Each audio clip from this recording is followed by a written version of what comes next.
Hoy, si les parece, vamos a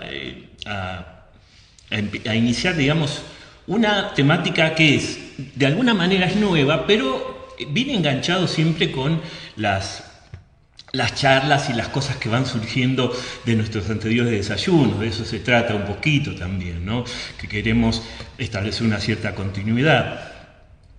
Y habíamos hablado, yo no me acuerdo quién había preguntado al respecto, no sé si era Carlos, en este momento después ya se va a volver a incorporar Dios mediante Carlos.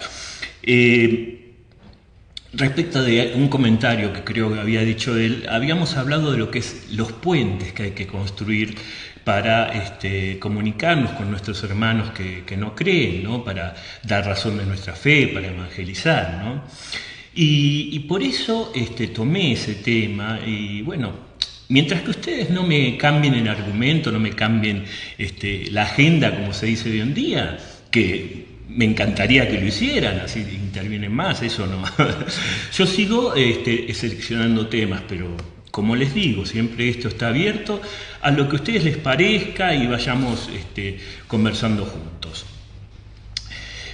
Pero el tema, a ver, ya que vamos a hablar de cosas que se apartan un poquito de ciertos terrenos que hemos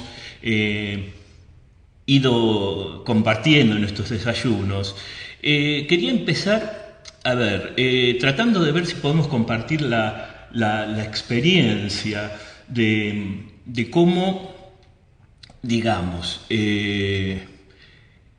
tenemos tenemos una fuerte experiencia, muchos de nosotros, cuando nos encontramos con gente que no cree. A veces está en nuestra misma familia, a veces se trata de gente, compañero de trabajo, otras veces se trata de amigos.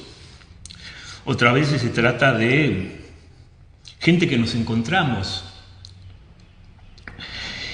Y muchas veces nos cuestionan, nos preguntan por ser creyentes, nos piden alguna razón de nuestra fe y a veces nos dejan un poquito como arrinconados. ¿Cuántas veces nosotros tuvimos, los invito a ustedes también a compartir, si es que han tenido estas experiencias, ¿no? ¿Cuántas veces le han pasado a ustedes esto, ¿no? De repente que alguien les preguntara, bueno, ¿vos qué crees? Bueno, pero ¿en qué te basás para pensar que Dios existe, para creer que Dios existe? ¿Y cómo permite el sufrimiento? ¿Acaso no son iguales todas las religiones? ¿Por qué? ¿Para qué sos cristiano? Jesús, ¿por qué fue tan especial? ¿Realmente existió? ¿Es un mito? ¿Es un invento de los discípulos? ¿Su resurrección? ¿Fue realmente el Hijo de Dios? ¿Cómo podemos enfrentar todo esto, ¿no? Me gustaría también que ustedes fueran compartiendo. Ahora estoy un poquito, perdón, un poquito tildado porque quiero también ver lo que me están diciendo que no se ve ni se escucha, dice. Por eso, parece que, a ver... No, pero ahí después... está viendo. Me interesaría saber si hay buen retorno, por favor. Que me digan en este momento, porque, claro, estamos nosotros dos solos, entonces de repente me tildé porque había como comentarios de que no nos escuchaba bien, pero acá Pepe me confirma que sí, que ahora se está escuchando bien. Así que bueno, voy a tratar de volver a enfocarme en esto. Gracias por la paciencia, pero cuando uno estamos ahí batallando a veces contra la tecnología, a veces nos ayuda, a veces no. Decía entonces, me gustaría saber si ustedes se han encontrado con esta experiencia de gente que, bueno, sabiendo que somos creyentes, se nos acerca y a veces incluso de una manera medio así interpelante, desafiante, como diciendo, bueno, pero vos que sos creyente, decime, ¿por qué tal cosa? ¿Por qué tal otra? Bien, entonces vamos a tratar en estos encuentros, Dios mediante, de reflexionar sobre estos temas, es decir, ver cómo podemos dar razón de nuestra fe. Primero hay dos grandes cosas que tenemos que pensar. Por un lado, el arte de dialogar con el otro, el arte de poder establecer una conversación fructífera sin que caigamos en enredos lógicos, en trampas o en falacias, ya vamos a hablar de eso, pero además sin discutirnos, sin pelear, sabiendo también preguntar.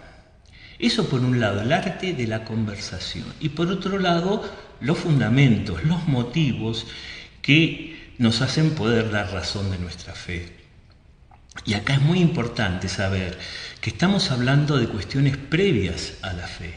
No estamos diciendo que vamos a exigir de nuestro interlocutor que también crea como nosotros creemos.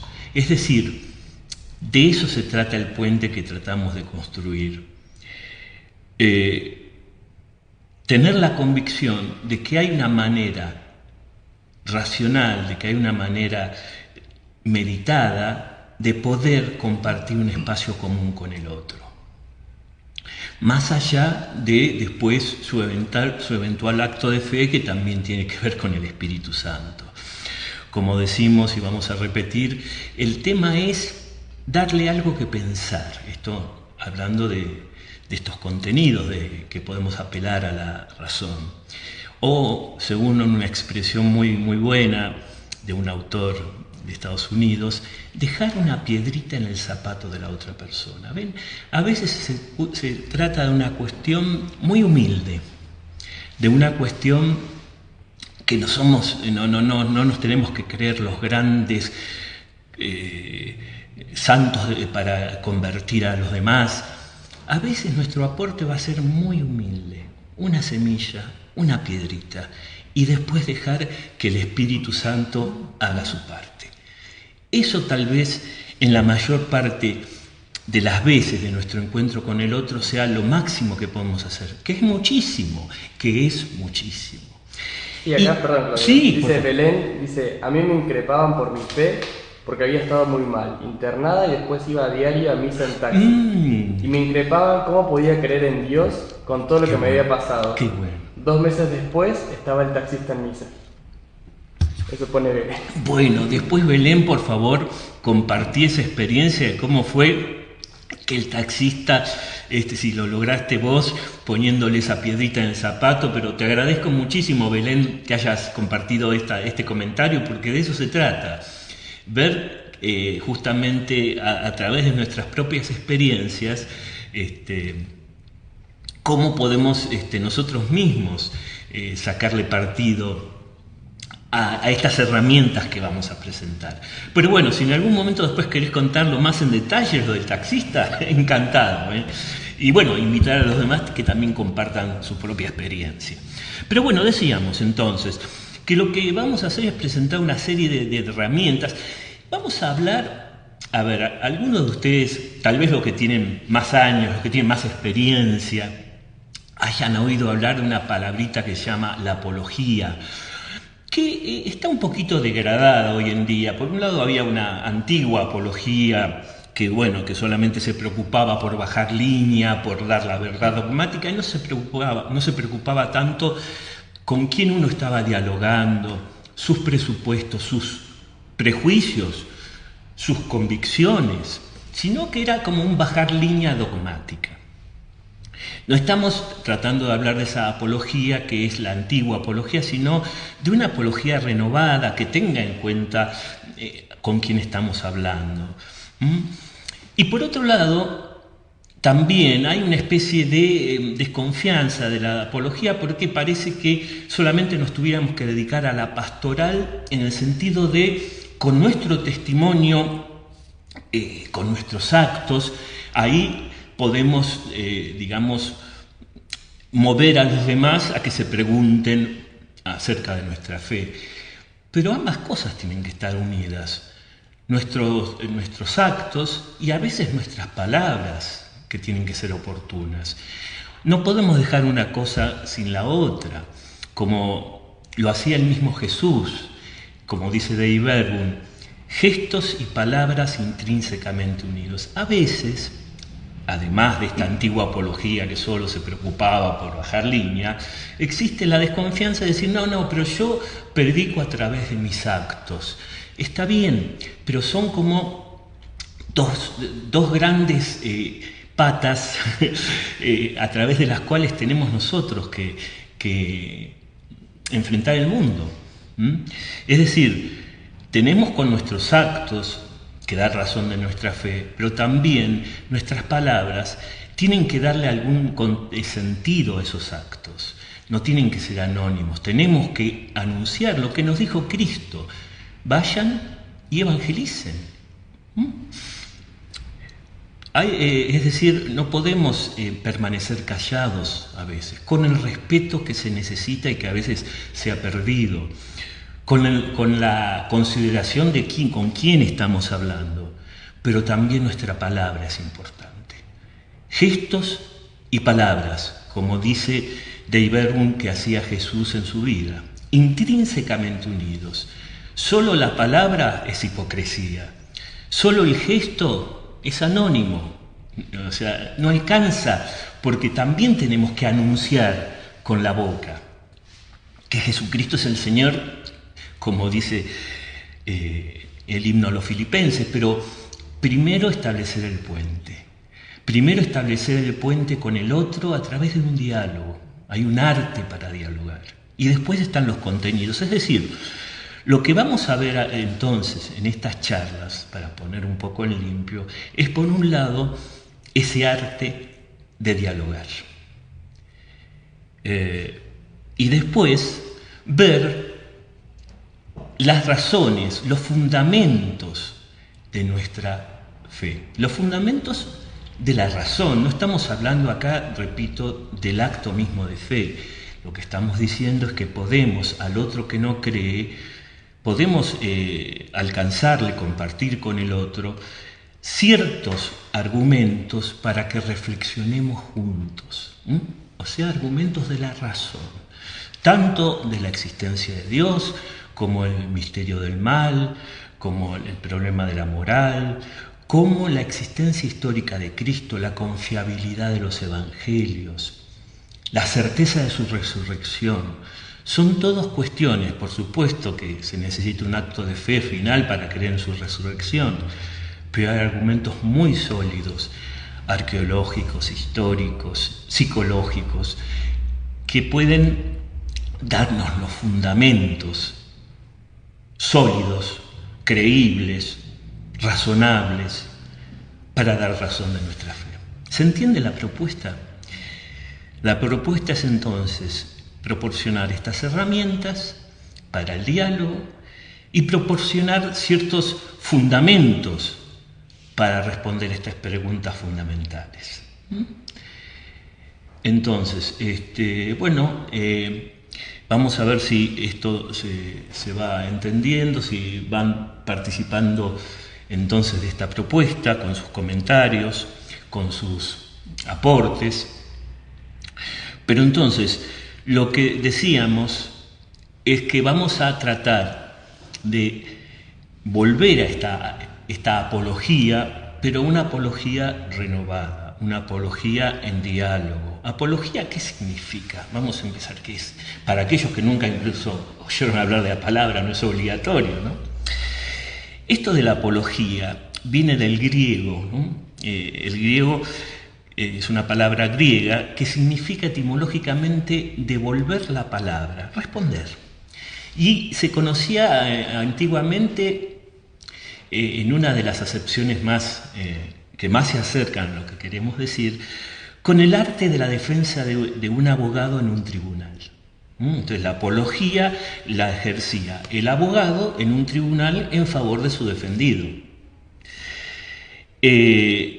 Aplicado a la fe, es la justificación razonada, convincente, verdadera, porque no se trata solamente de dar un discurso que sea convincente. Muchas veces, los políticos muchas veces son convincentes en lo que dicen, lo cual no significa que su discurso sea verdadero.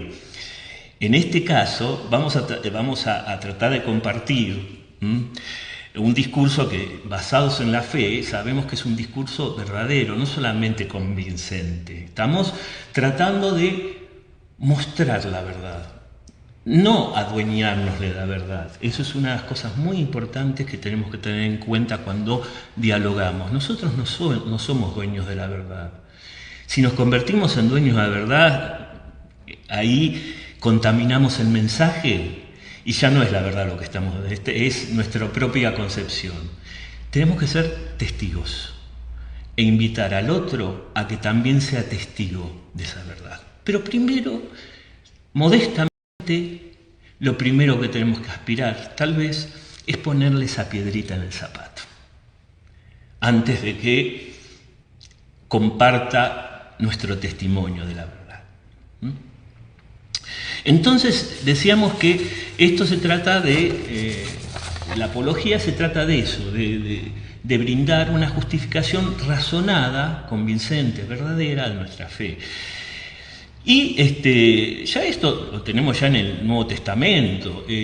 Pablo mismo, cuando está en las escalinatas del Areópago de Atenas, cuando en el libro de Hechos de los Apóstoles, en el capítulo 21, empieza un discurso a los atenienses, comienza diciendo: hermanos y padres, les dijo, escuchen lo que hoy les voy a decir en mi defensa. Ahí está la palabra en griego apología. ¿Qué en mi defensa? Está tratando de exponer a paganos la fe, le está tratando de dar razones de la fe, de eso se trata. Y también está la famosa cita de la primera carta de Pedro, ¿no? Que dice, le dice Pedro a la comunidad a la que se dirige: estén siempre dispuestos a defenderse delante de cualquiera que les pida dar razón de la esperanza que ustedes tienen.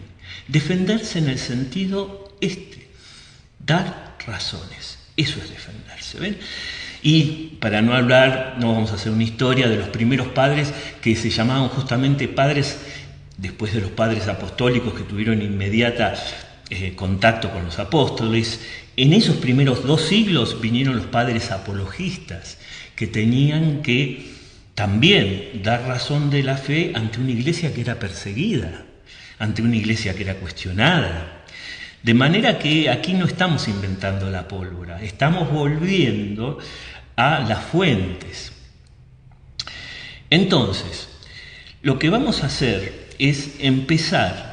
Decíamos que había como 2 grandes temas que tratar. El primer tema, vamos a ver si lo charlamos hoy y se da para más el próximo jueves, que es justamente el arte de la conversación apologética, o el arte de dar razones de la fe, para no usar siempre la palabra esta, ¿no? Y decíamos que aquí es saber, no solamente el saber los argumentos, sino saber darlos.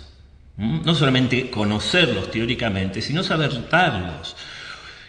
Saber darlos de una manera dialogal, cordial, sin enojarnos, pero también sin caer en enredos que a veces nos pone la razón, que decíamos. ¿Qué enredos? Bueno, pueden ser propios o ajenos, porque no sabemos expresarnos bien, porque nos tildamos viendo mensajes de Facebook como yo recién, o porque caemos en falacias. Pueden ser falacias de nuestro interlocutor, hay muchas. Por ejemplo, para entrar más en tema, ¿cuántas veces cuando damos un argumento nos cuestionan a nosotros? Ya vamos a entrar más en detalle. ¿Vos que hablás? Sí. Bueno, el tema es centrarnos en los argumentos. Eso es una de las falacias más comunes que habrán oído hablar, el argumento ad hominem, o sea, atacar a la persona que está diciendo algo y no analizar juntos el argumento. O, por ejemplo, establecer un razonamiento donde algo no se sigue de otra cuestión. No sé, cuando se nubla, tengo siempre que prevenirme porque va a haber granizo. Entonces, si hay granizo, el auto se me va a perforar. Y si el auto se me perfora, entonces empiezo ahí una cadena de argumentos que la conclusión muchas veces no se sigue del razonamiento. Entonces tenemos que estar atentos a eso. Para no hablar del pensamiento mágico, ¿no? El pensamiento mágico es lo más extremo de esto. O sea, tengo una cábala y porque mi equipo, por ejemplo, cada vez que yo tomo café con este vasito, gana mi equipo. Entonces siempre voy a tomar café con un vasito de telgopor. Digamos, es el extremo.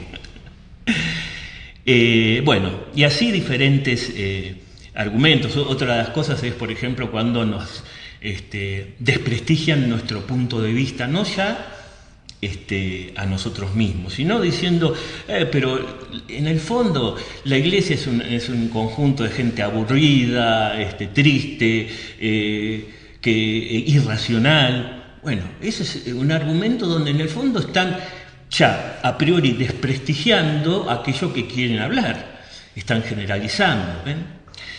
Pero bueno, vamos entonces a empezar con este arte de la conversación y con estos argumentos sobre cómo responder y cómo preguntar. Y me interesa entonces empezar a hablar de esto. ¿Ustedes se acuerdan de la serie Columbo? Los de más experiencia, no sé si Pepe vos la viste alguna vez, esa serie Columbo, la de un tipo, un detective que siempre tenía cara de despistado, hacía preguntas, tenía un perramo todo sucio, arrugado, y eres un detective que hacía preguntas. Tal vez lo que algunos de ustedes que fueron a los encuentros de nuestros cursos de verano se acuerdan cuando presenté el tema. Columbo es una serie donde el personaje, les invito si se pueden encontrar algunos capítulos, a lo mejor en YouTube, tenía el arte de la pregunta, porque muchas veces no hay que solamente saber responder, sino saber preguntar. Y con esa carita que tenía de despistado,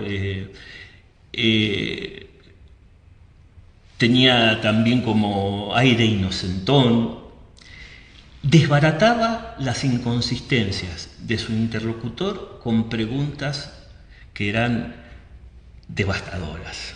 Entonces, por ejemplo,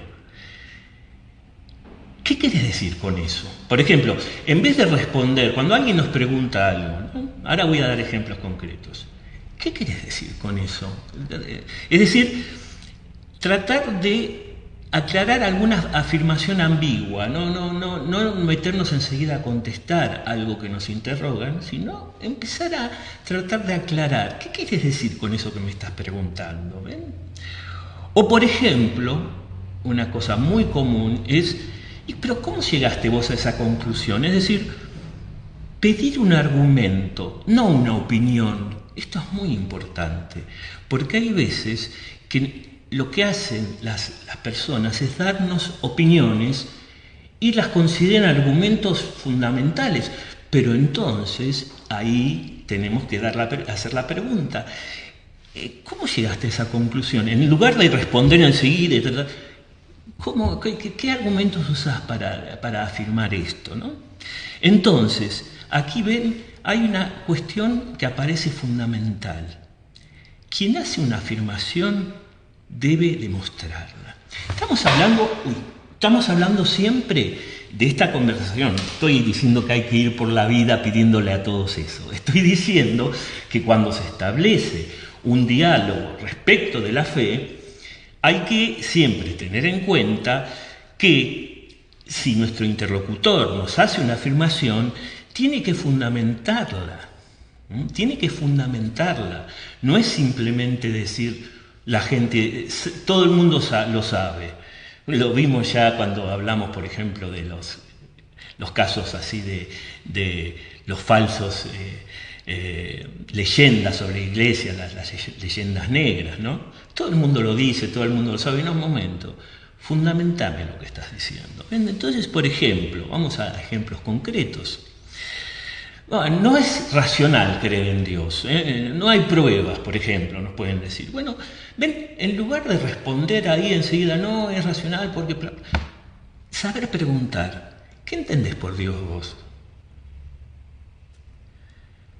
¿Por qué pensás que es irracional? Otra pregunta, ¿por qué pensás que es irracional creer? ¿Qué tipo de pruebas aceptarías para dejar de pensar que es irracional? ¿Ven? Empezar con la pregunta. Después vamos a hablar sobre las pruebas, no es el momento. Simplemente ver que las preguntas son herramientas poderosas y que no siempre tenemos que lanzarnos a dar razones y responder inmediatamente. Y ojo que el curso se llama Dar Razones.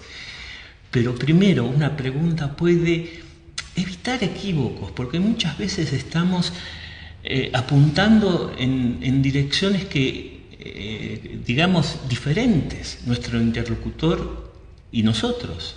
Podemos estar refiriéndonos a realidades totalmente diferentes. A lo mejor la imagen que él tiene de Dios es totalmente diferente a la que nosotros creemos. O él dice que es irracional creer en Dios por razones que nosotros nunca jamás adheriríamos. ¿Ven? Ir allanando caminos con preguntas oportunas. No empezar ya a responder. ¿Ven? Entonces, ¿se dan cuenta? Esto se trata esta charla. Empezar a tener ciertas herramientas, ciertos recursos, ¿para qué? No se trata de humillar o de apabullar al otro, No se trata de discutir tampoco. Se trata de establecer un diálogo, como decía, respetuoso, cordial, pero que exista un puente, que exista ese puente. No dejarme intimidar por... que son en el fondo falacias, y hay que decirlo de esa manera, porque a veces se expresan opiniones como si fueran verdades de fe. Por eso... Esta pregunta, ¿psicología a la inversa sería? ¿No? A veces puede aplicarse la psicología a la inversa, pero no siempre se trata de eso. Se trata de una manera... ¿Quién preguntó eso? Marta. Ah, Marta. ¿Qué tal, Marta? No, mira... Puede usarse ese recurso, pero esto es más general. Es decir, es más bien tener siempre en cuenta que no nos tenemos en un primer momento que lanzarnos a afirmar cosas y que hay veces que una buena pregunta para aclarar puede acercarnos. No se trata, como digo, de refutar al otro, se trata de acercarnos y entender mejor al otro. Cuando nosotros decimos, bueno, no es racional creer en Dios, nos dicen, bueno, pero ¿qué entendés por Dios? ¿Por qué no es racional? Eso nos acerca. Después hay otras, cuando nos hacen a lo mejor afirmaciones que son más inconsistentes, es otra cuestión. Pero en un primer momento, estas preguntas nos acercan al otro, porque tal vez nos embarcamos en discusiones que son eternas y estamos hablando de cosas totalmente diferentes. Perdemos el tiempo ahí, porque nosotros estamos defendiendo una idea de Dios y la otra persona está atacando una caricatura. Entonces las preguntas lo que hacen es acercarnos al otro. Entonces tengámoslas siempre en cuenta. Pero también están... La gente que es relativista, es otro ejemplo. Fíjense, por ejemplo, cuando nos dicen, bueno, pero vos estás tratando de imponer el criterio del bien y el mal a los demás. Eso está muy mal, tratar de imponer los criterios del bien y el mal a los demás. Ah, ¿por qué? ¿Está mal eso? ¿Se dan cuenta la ironía? Esta persona que es relativista está con esta afirmación que está mal imponer el criterio de bien y mal a los demás. Se está contradiciendo. En el fondo, el relativismo o se queda callado o se contradice. ¿Por qué? Porque en el fondo está afirmando cuestiones que para él son objetivamente ciertas, porque me está cuestionando. ¿Se entiende esto? O sea, me está cuestionando que yo trato de aplicar un criterio universal para el bien y el mal, y que el bien y el mal son cosas subjetivas. Ay, bueno, entonces ¿por qué me lo estás cuestionando? Porque pensás que estás mal. Entonces, si pensás que está mal, entonces no es una cuestión tan relativa. ¿Se dan cuenta? Son enredos que se caen cuando justamente se adopta esa postura relativista. O por ejemplo, no se puede afirmar que alguien está equivocado, todas son verdades válidas. Ah, mira vos, es una actitud equivocada afirmar eso, ¿no? ¿Se dan cuenta la ironía detrás?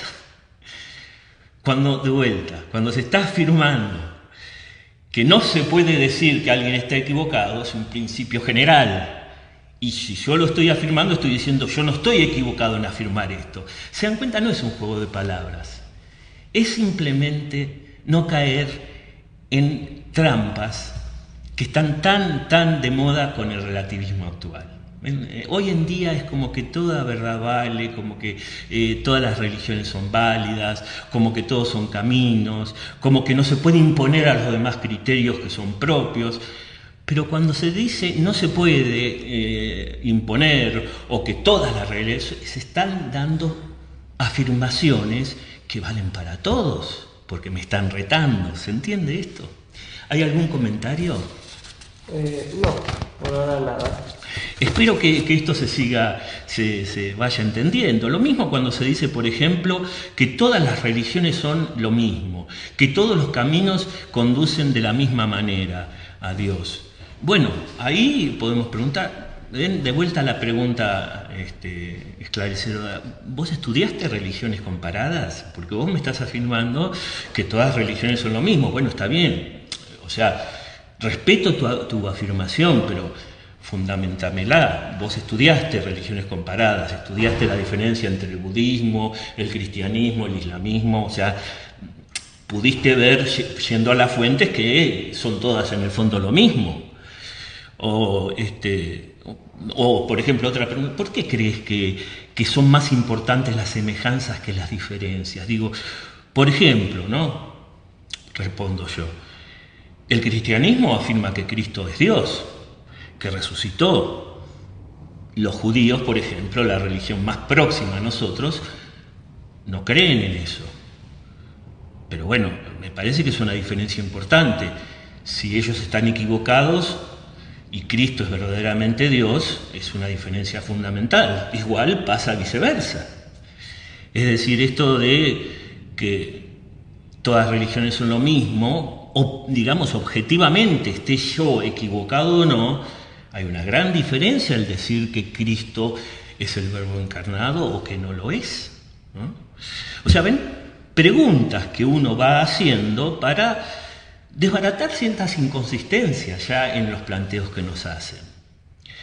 O por ejemplo, nos dicen, la Biblia en el fondo fue escrita por hombres, los hombres pueden fallar, yo no tengo por qué creer en la Biblia.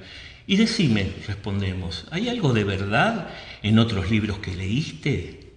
Escritos por hombres, ¿no? Fueron escritos por hombres falibles. ¿No aprendiste nada para tu vida de esos otros libros?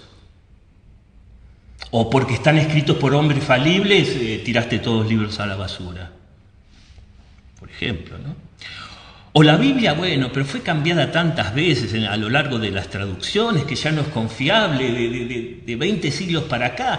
¿Qué sabés lo que se conservó y qué no? Ya vamos a hablar de ese tema, pero antes de entrar, decime, bueno, pero vos estudiaste la evolución arqueológica de las diferentes versiones de la Biblia, estudiaste algo de eso, supongo, para hacerme esa afirmación, ¿ven? Etcétera, etcétera. Estos son ejemplos concretos. Pero ¿cuál es la moraleja? La moraleja es que no nos tenemos que ver intimidados por ciertas afirmaciones, por ciertos desafíos. Pidamos que nos fundamenten sus afirmaciones. ¿En qué te basás para afirmar lo que estás afirmando? No nos basta con que se diga, ya se sabe por ahí, y si uno entra a las fuentes y se da cuenta que la verdad es totalmente diferente, ¿qué pasa? ¿Ven?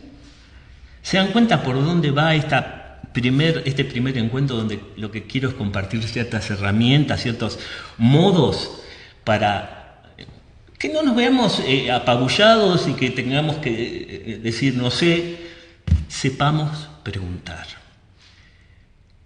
¿Se entiende esto? Yo no sé si se me congeló a mí o el último comentario es de Coca diciendo, ¿resolviste, Marta? No sé. No, ahí sí, se cortó un poquito, pero volvió ya.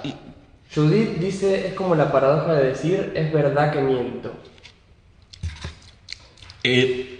Eso es una paradoja, ¿sabéis lo que pasa, Judith? Eso es una paradoja que se anula a sí misma, ¿no es cierto? Ahí es obvio, salta tanto a la vista que ahí uno se queda mirando, sonríe y ya se da cuenta. Está bien lo que vos decís, está muy bien lo que vos decís, pero hay veces que la gente no se da cuenta de eso. Es más sutil, porque a lo mejor vos a cualquier persona por la calle, más o menos que tenga cierta reflexión, le decís esto, y obviamente nos reímos juntos porque es una afirmación que es obvio que se anula a sí misma. Pero otras veces hay gente que está como contagiada de este relativismo y es más sutil el tema. ¿Cuántas veces nos han dicho no podés imponer tu criterio a los demás? Porque el bien y el mal son conceptos relativos. ¿Ven? Ahí está encerrada una paradoja, pero que es más sutil. ¿Por qué? Porque esta persona está tratando de imponer un criterio objetivo y universal. ¿Cuál es? Que está mal imponer mi criterio, ¿se entiende? Es decir, el relativismo tiene estas paradojas. El relativismo es cuando decimos, bueno, todo es equivalente, todas las religiones son iguales, no podemos imponer los criterios a nadie porque cada uno tiene su propia conciencia. Están hablando en términos absolutos, porque si no me quedaría con mi opinión y decir, bueno, es una opinión, todos tenemos opinión y no podrían decir nada. En cuanto saltan como leche hervida y nos retan, es porque ya no están asumiendo relativismo. Porque ya están adhiriendo a que hay verdades objetivas.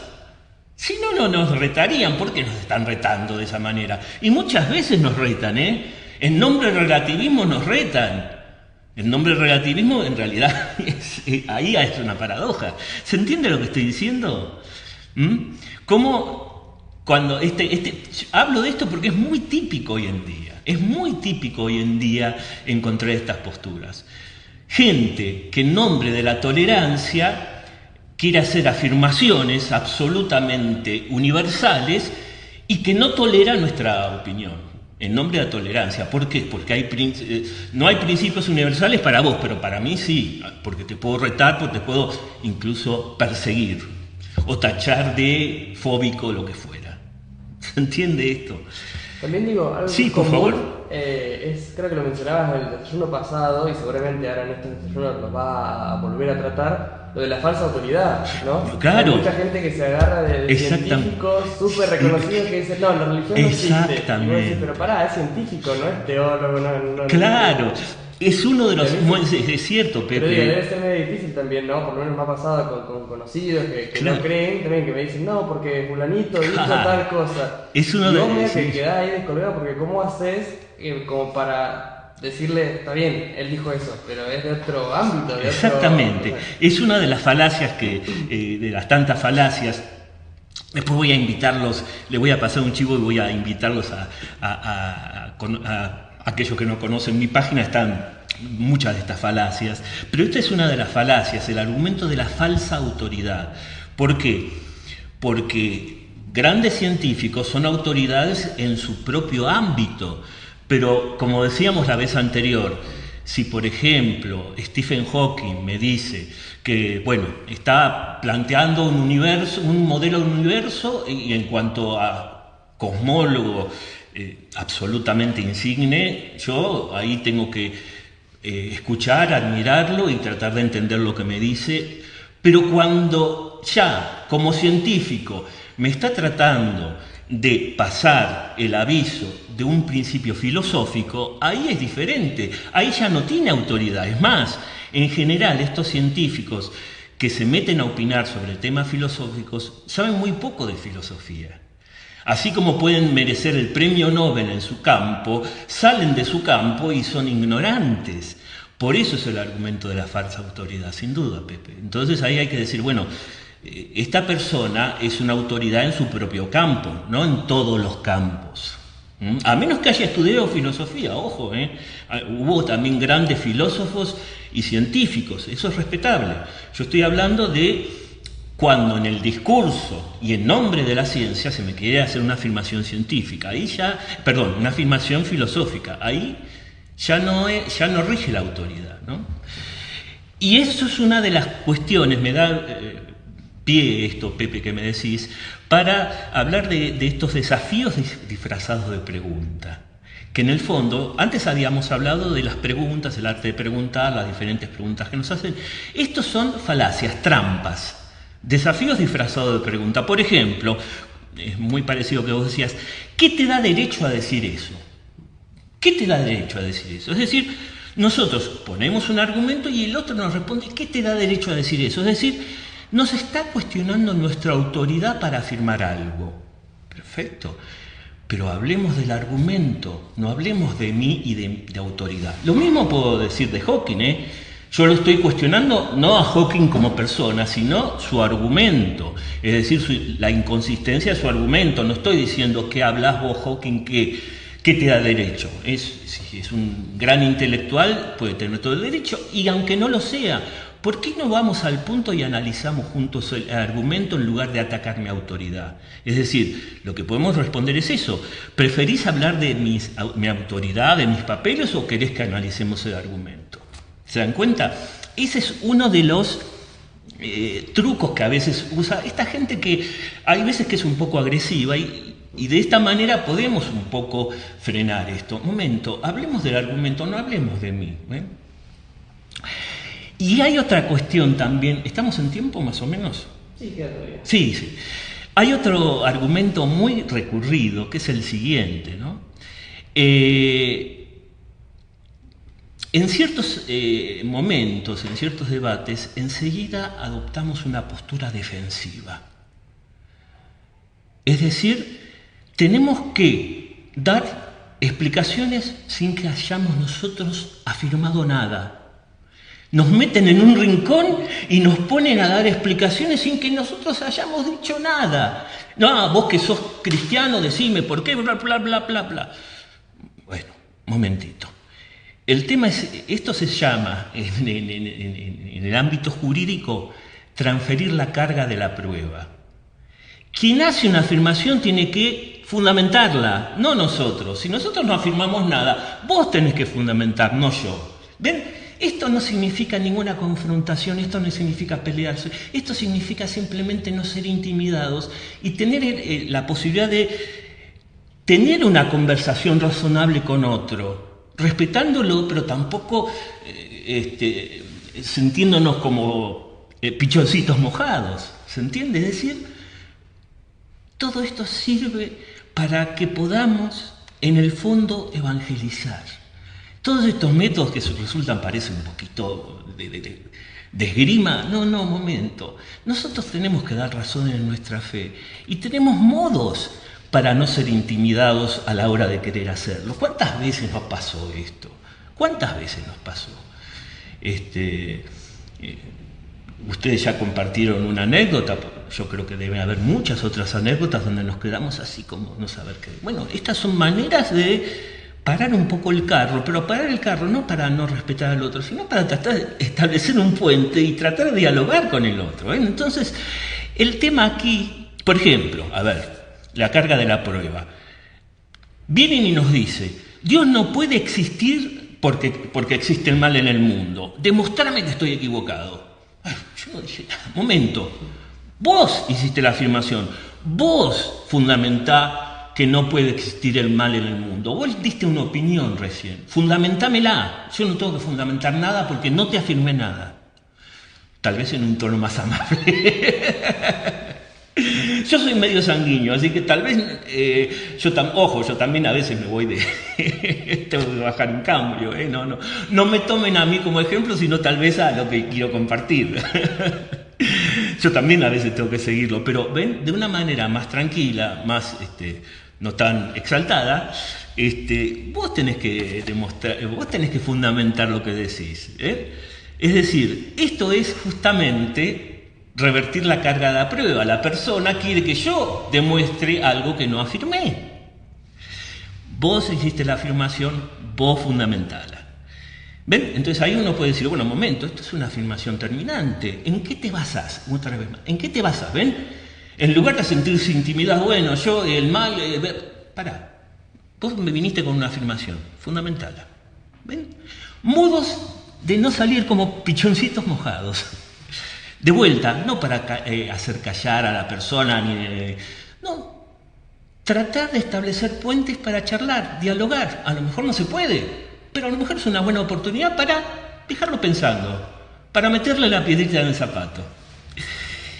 Y como último ejemplo, esto es muy típico también de estos desafíos disfrazados de pregunta, también es muy, muy típico, es plantear una disyuntiva engañosa. Es decir, fíjense, nos exigen que elijamos entre dos alternativas y ambas son inaceptables para nosotros.